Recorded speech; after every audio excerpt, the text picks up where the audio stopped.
Have you ever wanted to create smooth, professional looking curves in your presentations? Today, I'm going to show you exactly how to draw a curve in Google Slides step by step so you can make your slides look more dynamic and engaging. First, open your Google Slides presentation. To start drawing a curve, go to the Insert menu at the top of the screen. From there, select Line, and in the drop-down menu, click on the curve icon. It looks like a backward S. Now it's time to draw. Click anywhere on your slide to set the starting point. Then keep clicking to add points along the path you want your curve to follow. Each click creates a vertex, giving you full control over the shape of your line.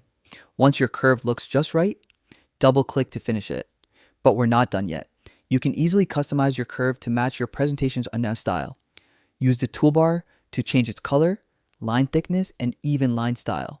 This allows you to make your curve stand out or blend seamlessly with your design. And that's it. With just a few clicks, you can create smooth, eye-catching curves in Google Slides, perfect for diagrams, flowcharts, or just adding some visual flair. Give it a try in your next presentation and watch how it transforms your slides.